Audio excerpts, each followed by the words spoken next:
And this is the astrological forecast for the sign of Pisces for the whole of 2020. Now this is based on sun sign forecast, so it's not specific to any one person, but I will be mentioning many of you by birthday. So it is generic, so bear with me on this. Now, for the vast majority of you, this is actually quite a good year. Don't want to get your hopes up, but Pisces is perhaps the second most fortunate sign to be in 2020 after Virgo. And vast majority of you are looking pretty damn good. There's one or two of, well, there's about 10% of you who are going to have a pretty challenging year, but this is the exception rather than the rule. So let's look at some of the day-by-day stuff first of all, just to get it out of the way. The Pisces new moon in 2020 is going to be on the 23rd of February. It's going to be taking place at 4 degrees 29 minutes of Pisces, 4.5 degrees of Pisces, and this is going to be sextiling Mars exactly, and it's going to be sextiling Uranus pretty damn strongly, 1 degree as well.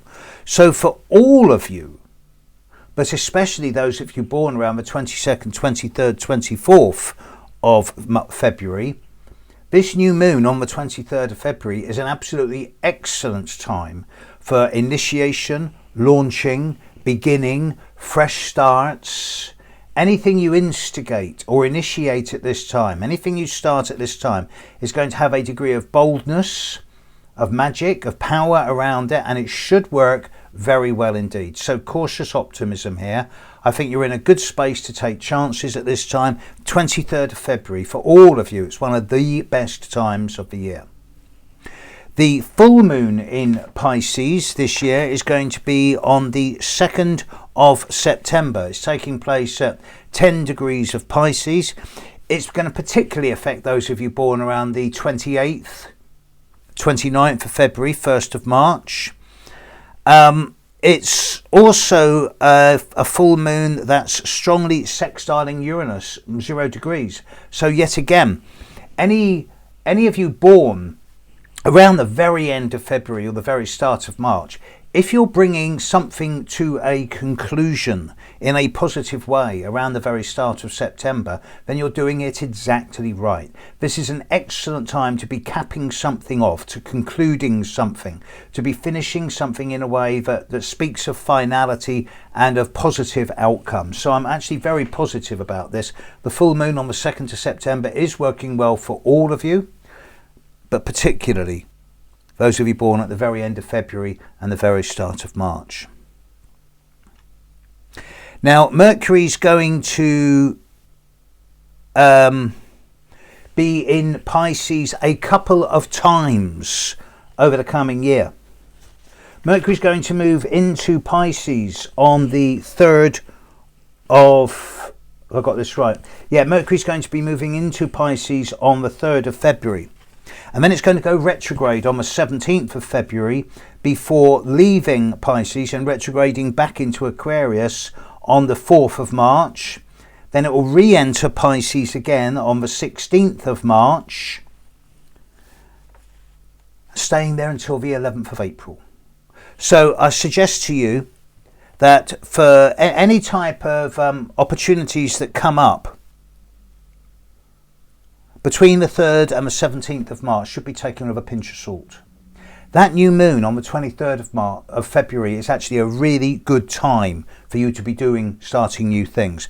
Just before that, the 2 or 3 weeks before that, there's going to be a lot of false dawns and a lot of false promises.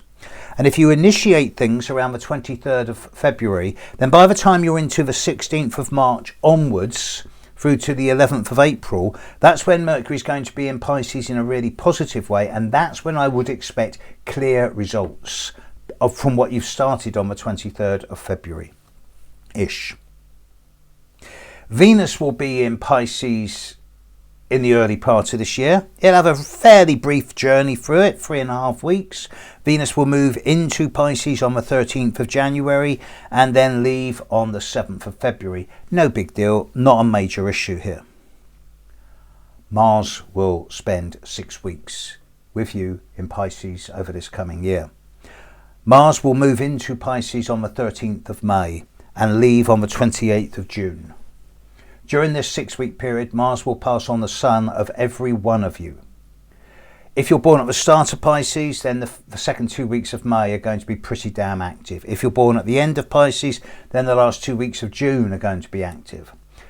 When Mars passes on your sun, you will go through a 2 or 3 day period on the negative side of clumsiness, headstrong, rash, impatient, irritable, frustration. On the positive side, you can get a great deal done, whether it's down the gym, digging the garden, walking the dog, being projective and assertive. All of the outer planets, bar one, are in a really good space with you.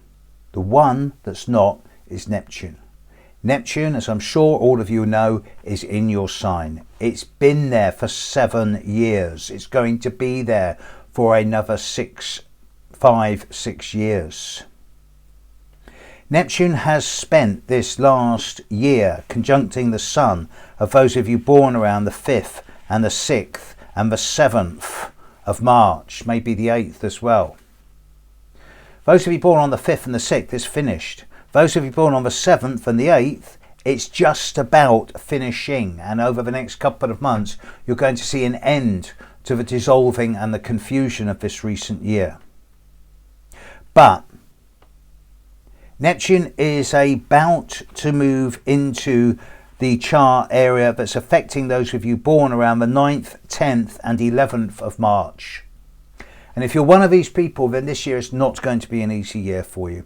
You're only going to be running on 90% of energy instead of 98. So it's a time where I would expect a degree of fatigue, weariness, tiredness, confusion, low energy levels, not all the time, just for maybe 1% of the time. But once every 100 days, you're going to wake up and go, oh my God, I'm knackered. I'm exhausted. At which point you phone up work, you say, I've got a cold, I can't come in. And you go and have a hot bath or a sauna, and then you go back to bed for the day. Or you go for a walk on the beach. You take yourself out of the world. And if you do this, then you'll be fine. If you fight it, you'll get taken out for a week. Once every 100 days, you're going to go down. So let yourself do it.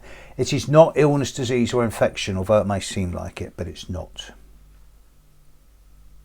This, as I say, mainly affecting those of you born around the 9th, 10th and 11th of March. Now, Pluto is smiling on some of you. Those of you born around the 13th, 14th, 15th of March, you're in an excellent space. There's windows of opportunity for psychological growth, for a more forensic approach to life, more resilience, thoroughness, determination. You're in a really good space over 2020.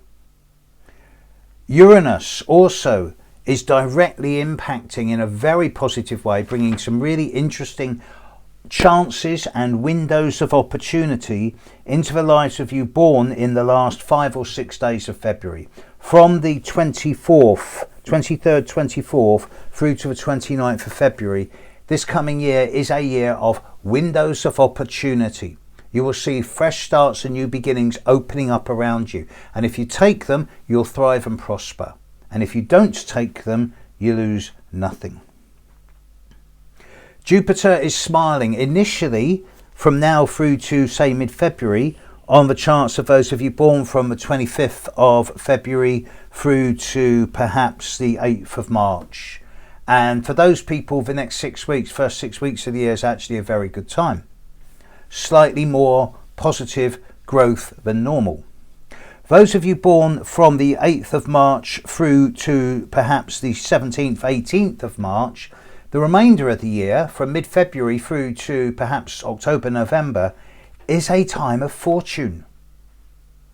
And there seems to be some interesting opportunities, particularly either in terms of group and community and or financially as well. And this is particularly so for those of you born from the 15th to the 20th, 21st of March, where Saturn will be sextiling your sun from the start of February onwards, all year. So especially those of you born in the last week of Pisces, This is one of the best years on record coming up, and it's not exciting, it's not stimulating and dramatic and fun, but it's solid, down to earth, professionally, financially, fiscally good business opportunities. And for all of you, with the possible exception of those of you born around the 9th, 10th of 11th and 11th of March, this is one of those years where you're going to see chances, you're going to see opportunities, and if you take them, you'll thrive and prosper. And if you don't take them, you lose nothing. But they won't be there next year. So antennae up. As I said at the start, you're one of the 2 most fortunate signs to be. So antennae up, take your chances, flow with the go. Not go with the flow, but flow with the go. A big thank you to all those Piscean people who have helped me over this last year with gigs, tours, workshops, lectures and the donations. Thank you so much. I couldn't do this without you. I'm determined to keep at least as much as I can astrology free for the modern world, unlike many other astrologers who will charge for their annual forecast. So what can I say? Here's to 2020. Have a good one, folks. Cheers. Bye now.